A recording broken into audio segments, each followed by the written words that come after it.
So maybe one of the ways to help talk a little bit about what's possible is I'm recalling one of my clients, a woman, and she was in a job that she was very good at, and she was also tired of, and she wanted to do something different, and she couldn't quite figure out what or how to make the shift. She was more focused on what she didn't want, not real clear about what she did want. And so we started working together, and we weren't making any progress at all. And I was very frustrated. And I had a hunch, because she was also dealing with colon cancer. So she was before the losing hair stage of chemo, but, right at the cusp. And I had an intuitive hit, which is part of what I bring, and I'll be like, I'm having a hit, may I share it? I really trust the hit. However, my interpretation of it might be in left field when your truth might be in right, and so let's be having that conversation, right? And so she was like, yeah, please share.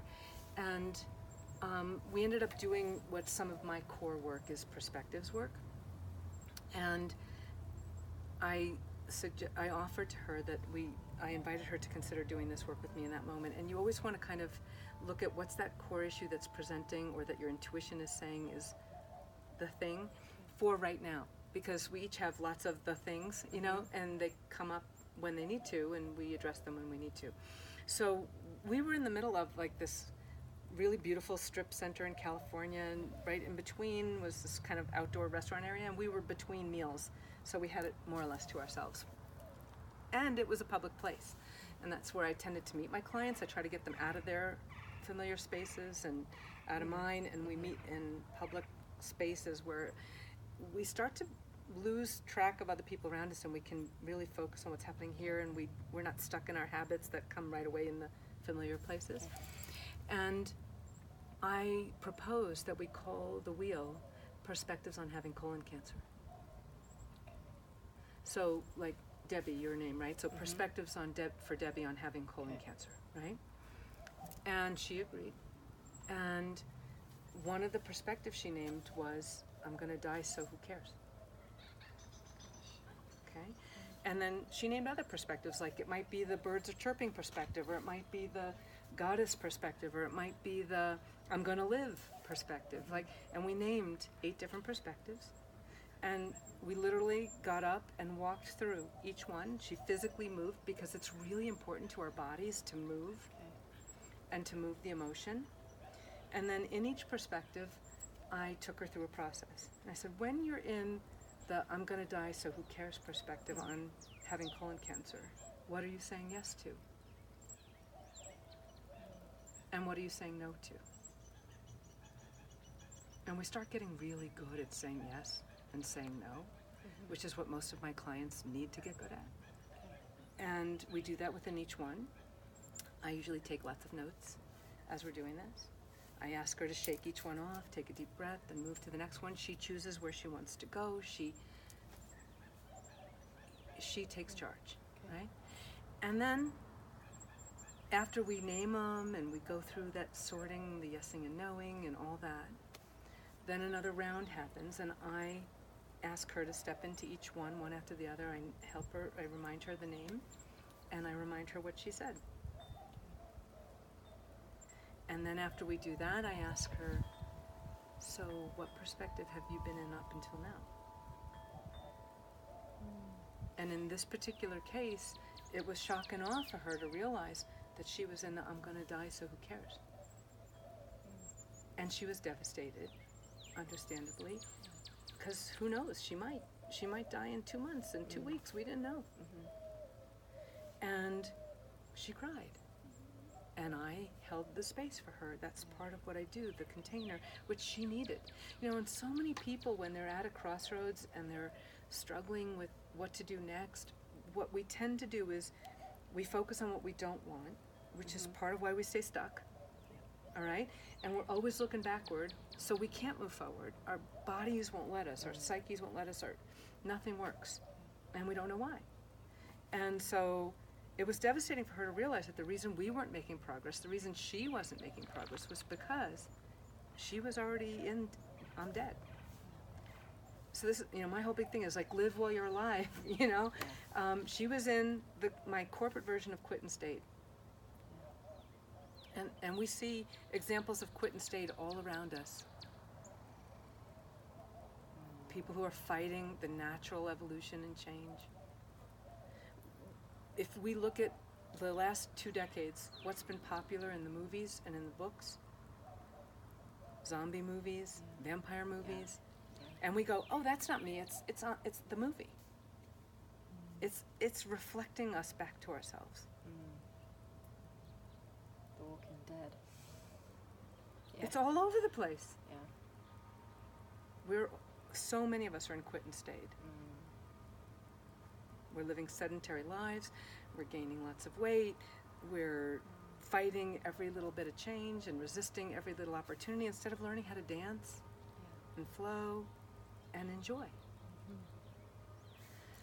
So she has this realization, and she has deep emotion and a safe place to express it and permission.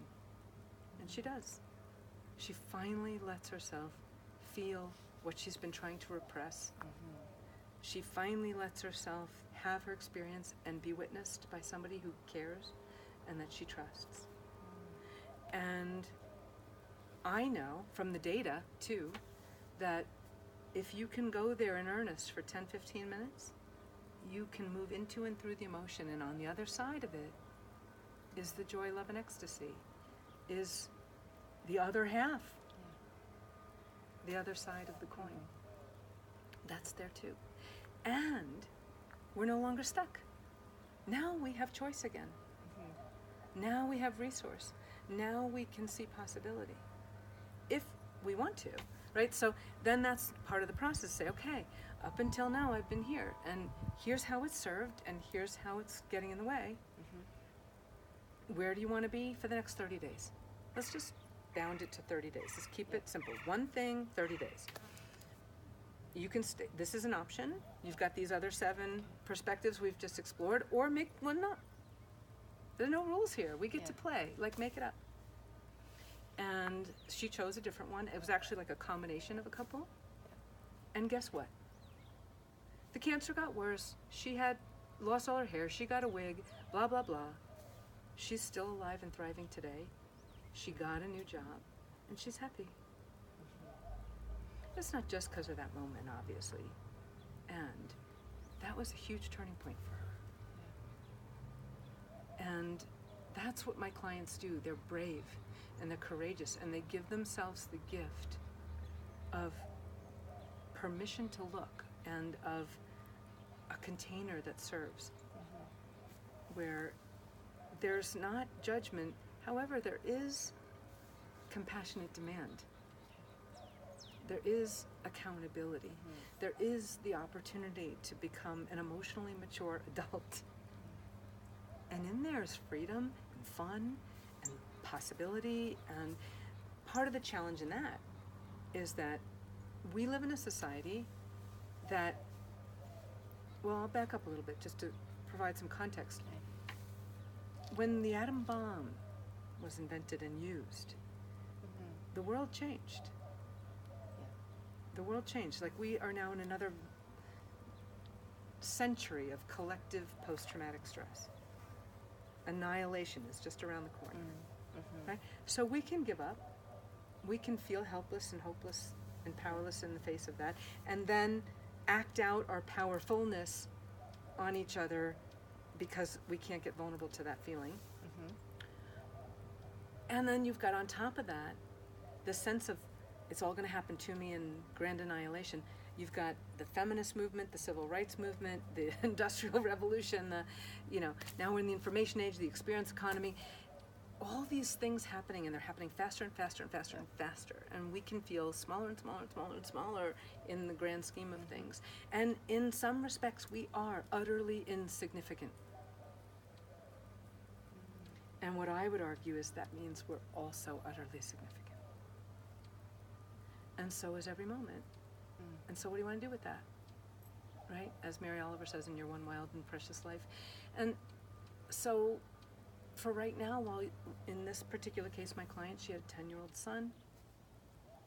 and she was a single mom, and she can either be dead but not dead,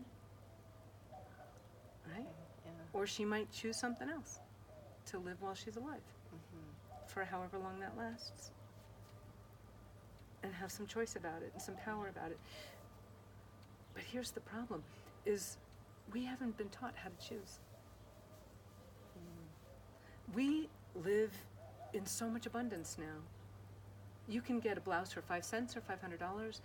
In this country, unless you're really at the lowest levels, you know, below the poverty line, and in the Western developed society, you have stuff. You have Yeah. options, you have abundance. There's never been a better time in the history of the planet to live, right?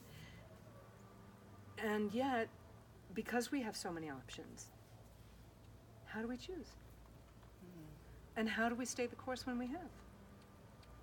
What's the basis for any of that? Who's doing the work to help get grounded and foundational? And to not always be looking at, is the grass greener on the other side, or that guy pretty, or that girl. Like, it's one thing to look, it's another thing to go, you know. And so how do we stabilize and choose? And then stay the course? Who's teaching that? And that's a lot of what I do with my clients too, is I help them sort through the chaos, find the calm in the midst of the chaos, sort through the options, and get really clear really fast. You know, relatively fast. Yeah. For some of us, it's a 3, 6, 9 month process. Yeah. And then there's more time living into it. Yes. Yeah. And there may be a long pause where it's like, I'm not sure I want to make that choice.